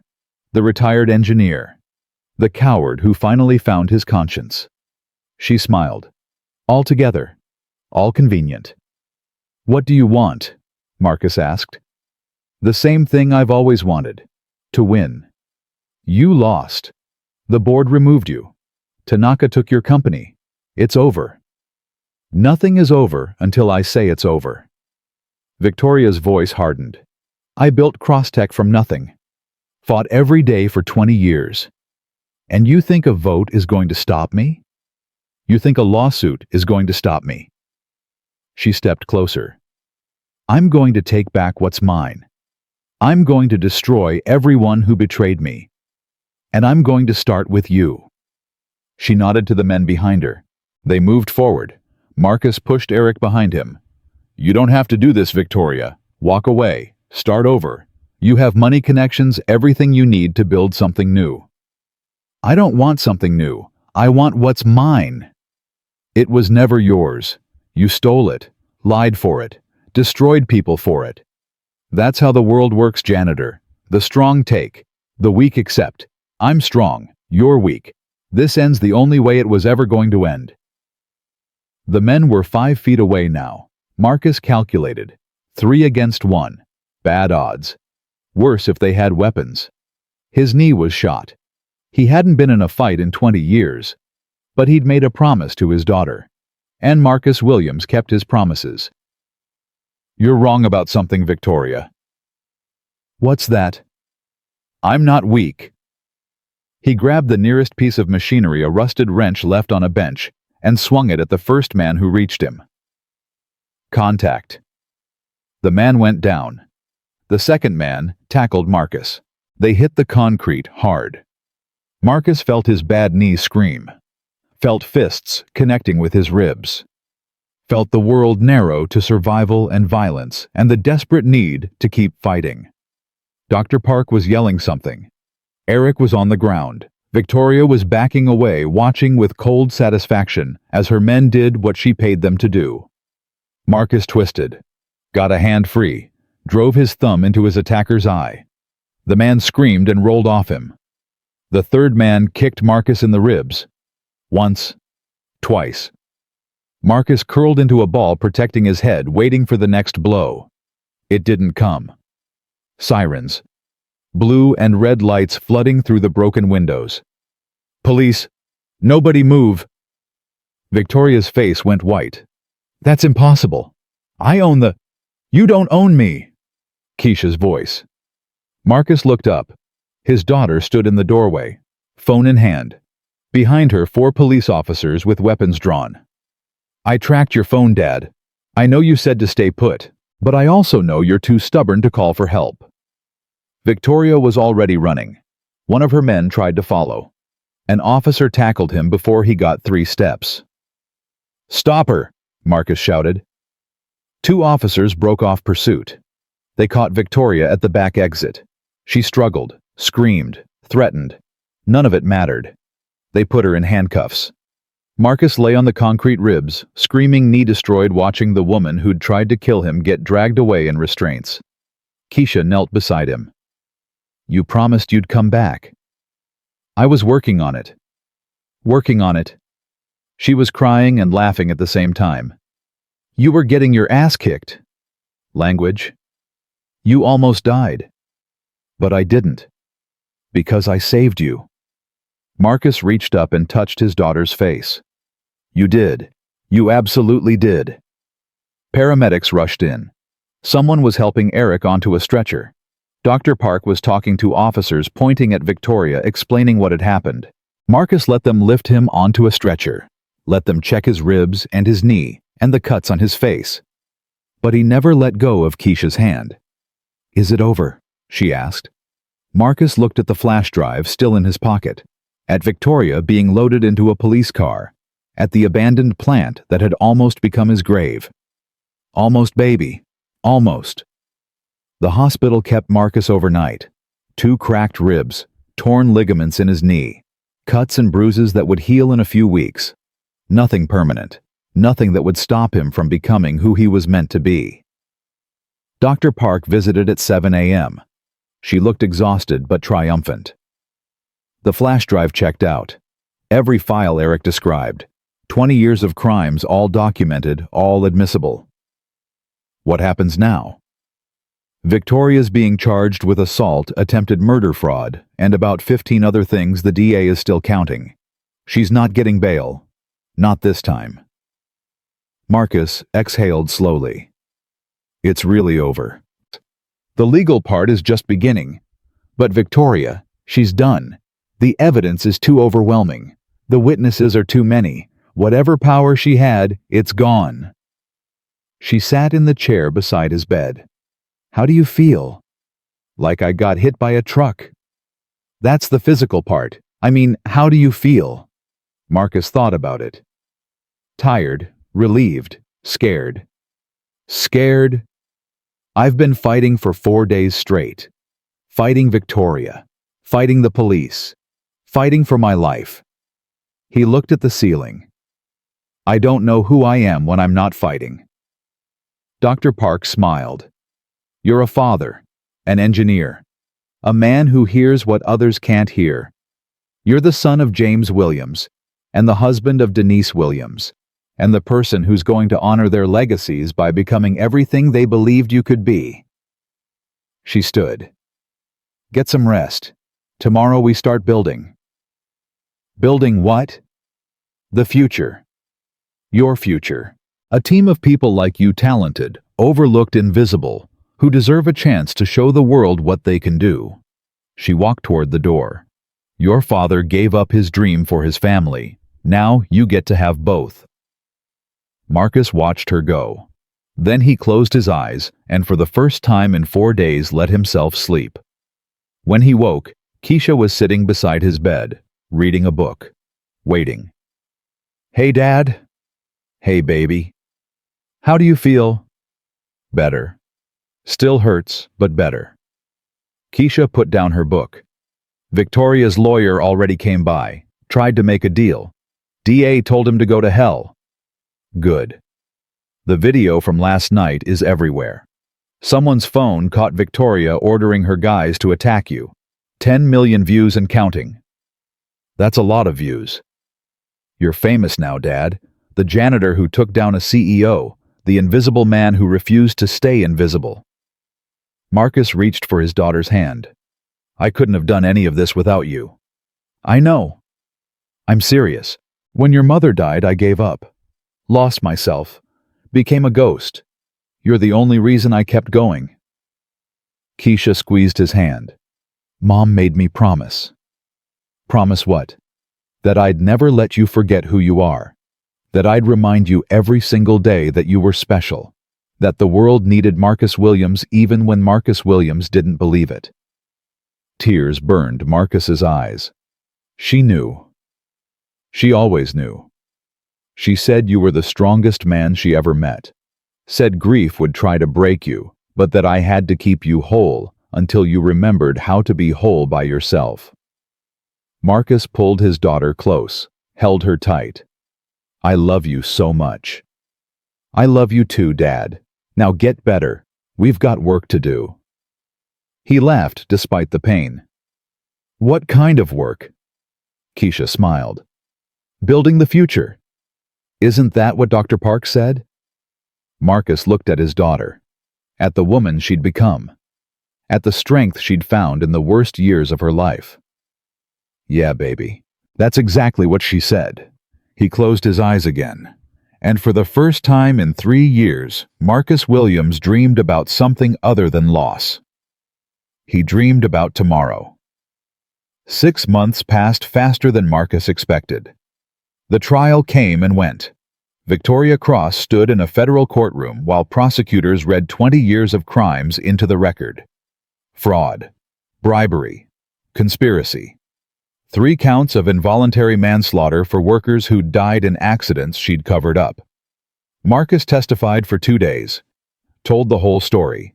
The mop, the challenge, the engine, the trap, the night at the abandoned plant when Victoria's men tried to kill him. The jury deliberated for 4 hours. Guilty on all counts. 18 years in federal prison. No possibility of parole for 12. Marcus watched them lead her away in handcuffs. She looked smaller than he remembered. Older. The armor she'd worn for 30 years finally stripped away, leaving behind a woman who'd forgotten how to exist without power. She didn't look at him as she passed. He didn't expect her to.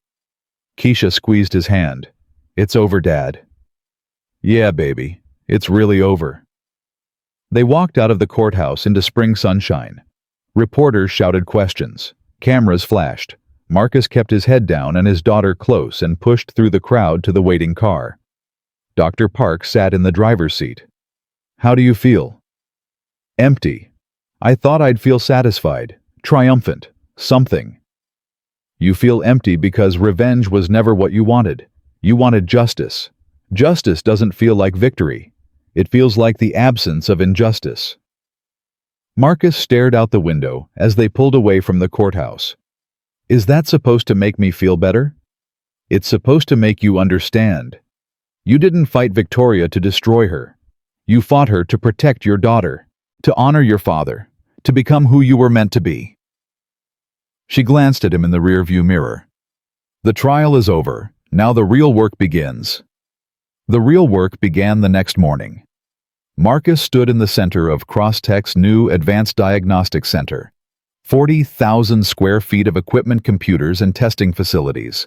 His name on the door, his vision in every corner, and his team waiting for him to speak. Jennifer Hayes stood in the front row, 26 years old, former AutoZone counter worker. The woman Marcus had found selling spark plugs to mechanics who didn't know half what she knew. Beside her, Darnell Washington, 42, former truck driver. The man who'd spent 15 years studying engineering textbooks at rest stops because no college would accept someone without a high school diploma. Behind them, 12 more. Mechanics, welders, factory workers. People who'd been told their whole lives that they weren't qualified, that they didn't have the right credentials, that their knowledge didn't count because it didn't come with a degree. Marcus had found them all, recruited them personally, convinced Tanaka and the board to take chances on people without traditional backgrounds. Now they stood before him waiting to hear what came next. 6 months ago, Marcus said, I was pushing a mop through this building. Most of you didn't know my name. Some of you walked past me every day without seeing my face. He looked at each of them in turn. I know what that feels like. I know what it's like to be invisible, to have knowledge that no one values, to understand things that people with degrees can't figure out. He walked among them slowly. My father worked at Ford for 34 years, never got promoted, never got recognized. But he could diagnose any engine by sound alone. He taught me that every machine has a heartbeat, that if you listen, really listen, the machine will tell you exactly what's wrong. Marcus stopped at the center of the room. That's what we're going to do here. We're going to listen. We're going to solve problems that other engineers can't solve. We're going to prove that talent exists everywhere, in garages and truck stops, in places that companies never think to look. He met Jennifer's eyes. You spent 3 years selling parts to men who didn't respect you. That ends today. He turned to Darnell. You spent 15 years driving trucks while studying textbooks. That knowledge is about to pay off. Marcus raised his voice. Every person in this room was overlooked, dismissed, told they weren't good enough.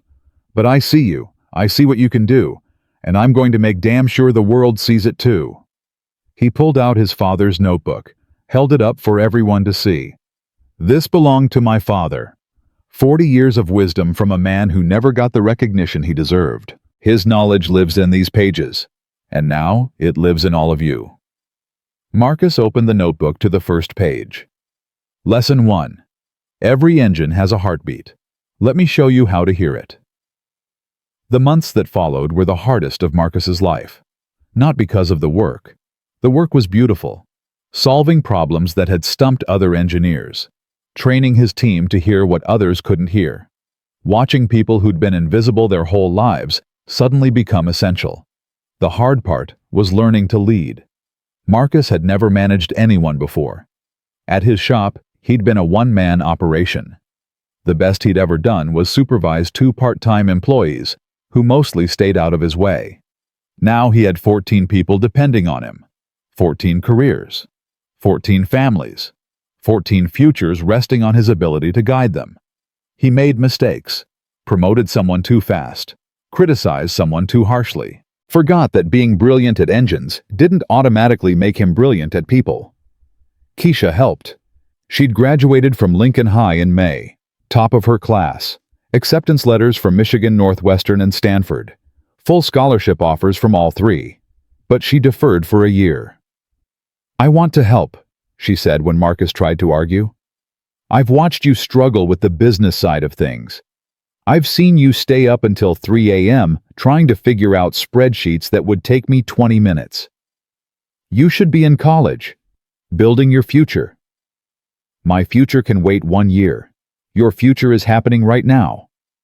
She became his assistant, managed his schedule, organized his files, taught him how to use software that had been invented while he was pushing a mop. And slowly, painfully, Marcus Williams learned to be a leader. The breakthrough came 8 months after the trial. A problem no one could solve. A next-generation electric vehicle battery that kept overheating despite everything the engineering team tried. Tesla had given up. Ford had given up. The Department of Energy was about to pull funding. Tanaka brought it to Marcus personally. I need your ears, he said. One last time.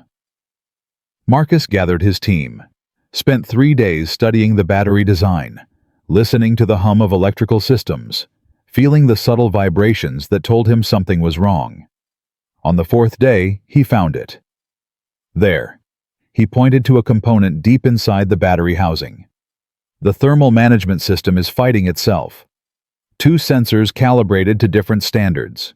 Same problem as the marine engine, just smaller scale. Jennifer leaned forward. How do we fix it? We don't fix it.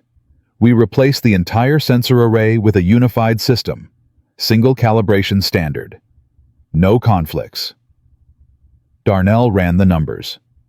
That would cost maybe $200 per unit. The current system costs $800. Exactly. Marcus looked at his team.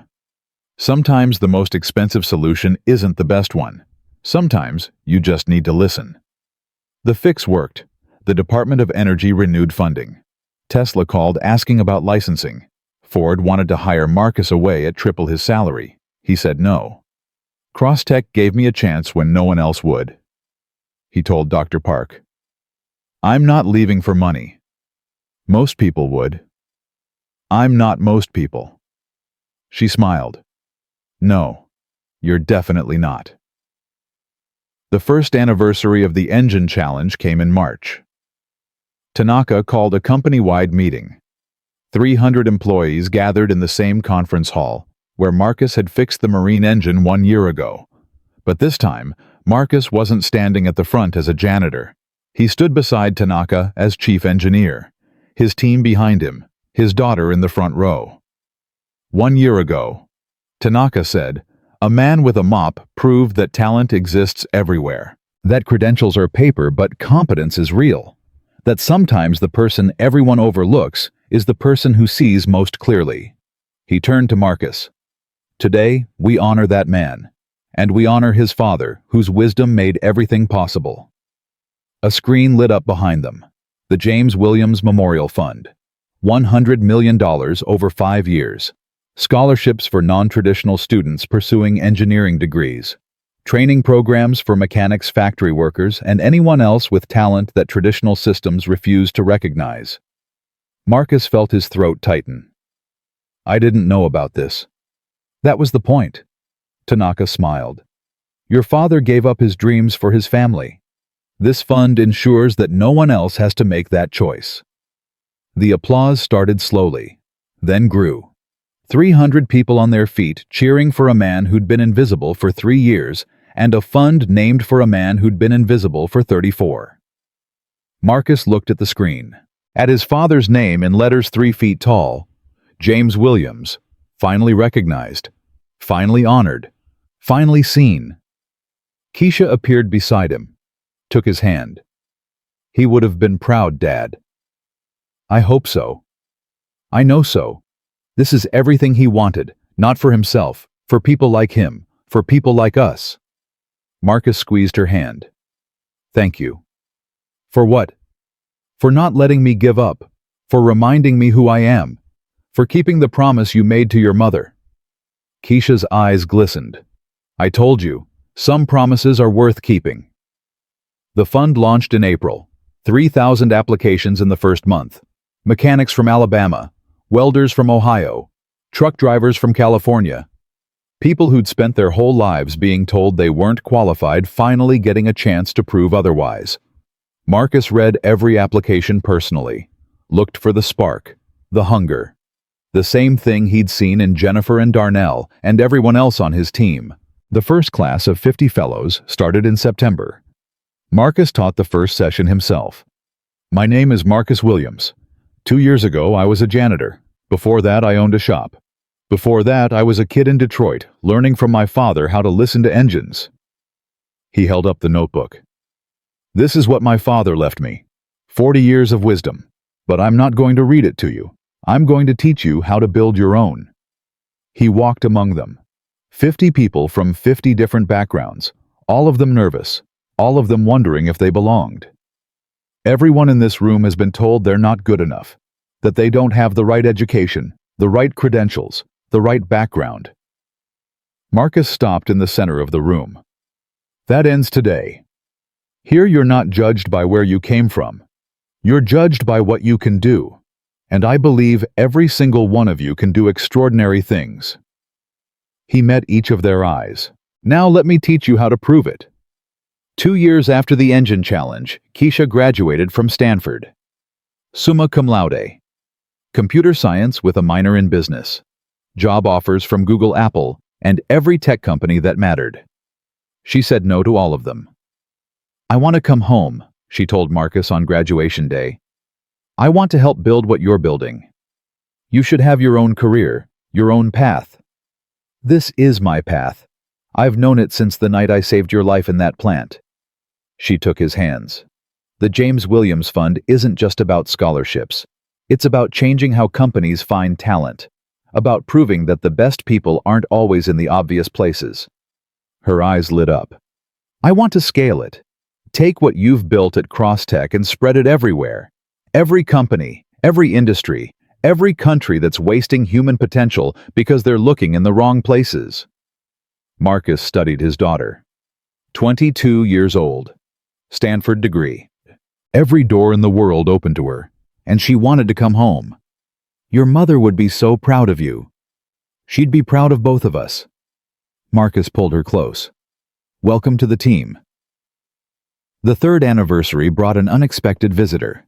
Marcus was in his office when his assistant buzzed. "Mr. Williams, there's someone here to see you. She says you'll want to talk to her." "Who is it?" A pause. "Victoria Cross." Marcus's blood went cold. "Send her in." The door opened. Victoria walked in. She looked different. Smaller. The designer suits were gone, replaced by simple clothes. Prison clothes, Marcus realized. They'd released her on a technicality. Something about evidence handling. She'd served 3 years instead of 18. "Hello, Marcus." "Victoria." She stood in the doorway, uncertain. The confidence that had defined her for 30 years was gone. "I came to apologize." "You already apologized. In front of 300 people. At gunpoint from Tanaka." "That wasn't an apology. That was survival." She took a step forward. "This is an apology." Marcus said nothing, waited. "I spent 3 years in prison thinking about what I did. To you, to Eric, to everyone I hurt on my way to the top." Her voice cracked. "I told myself it was necessary, that the world was cruel and I had to be crueler, that power was the only thing that mattered." She looked at the floor. "I was wrong.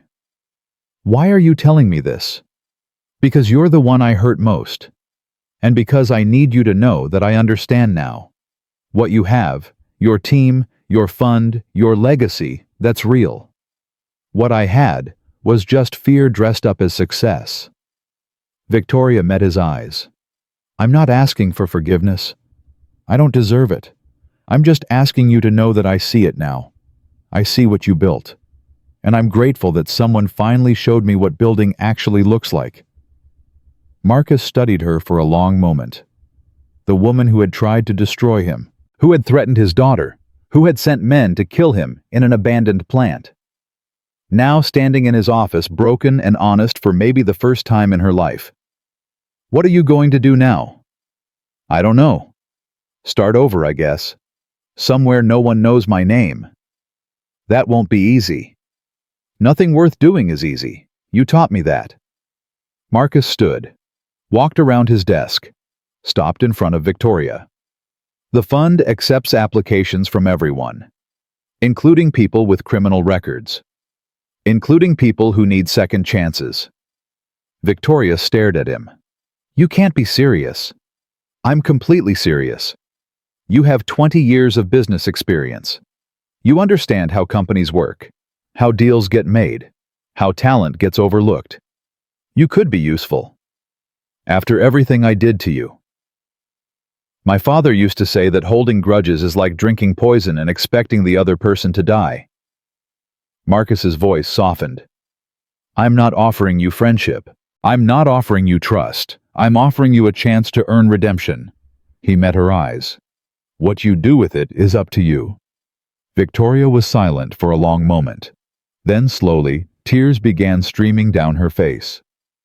"Why? After everything? Why would you help me?"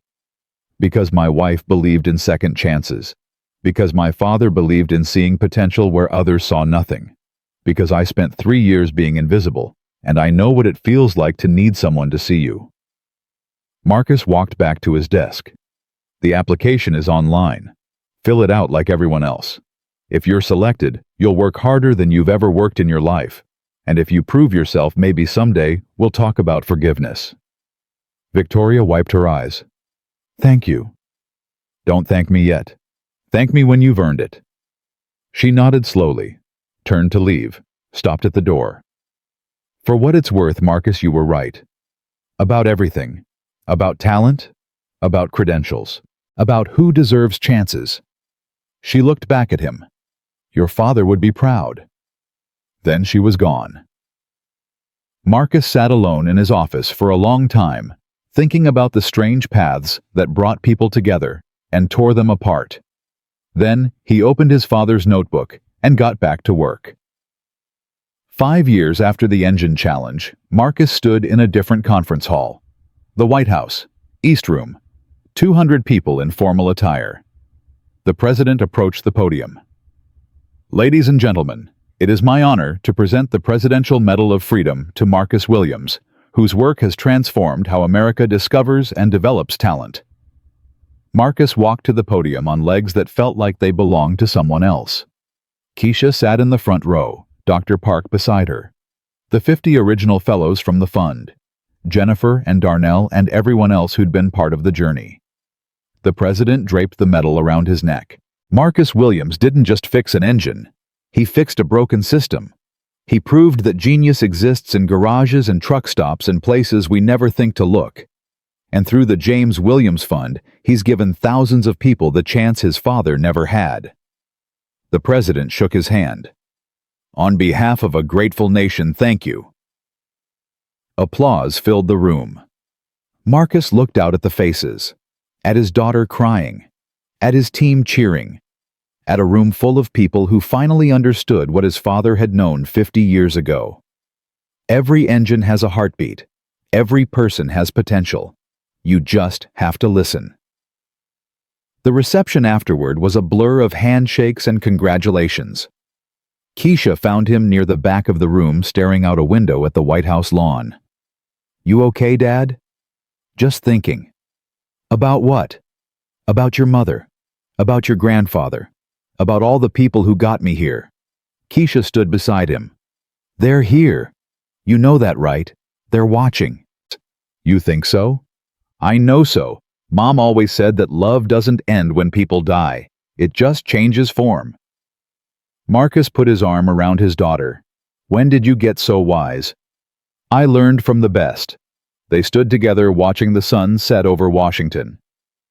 What happens now? Keisha asked. Now we keep building, keep finding people who've been overlooked, keep proving that talent is everywhere. And then we pass it on, to the next generation, and the next, until the whole world understands what my father understood. Marcus pulled out the notebook. Worn now. Pages soft from years of handling. Every engine has a heartbeat, he said. Every person has potential. You just have to listen. He handed it to Keisha. Your turn. She took it with trembling hands. Dad?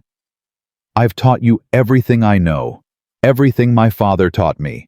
Now it's your job to teach the next generation. Keisha held the notebook against her chest. I won't let you down. You never have, baby. You never have. They walked out of the White House together, father and daughter, carrying 60 years of wisdom and a legacy that would outlive them both.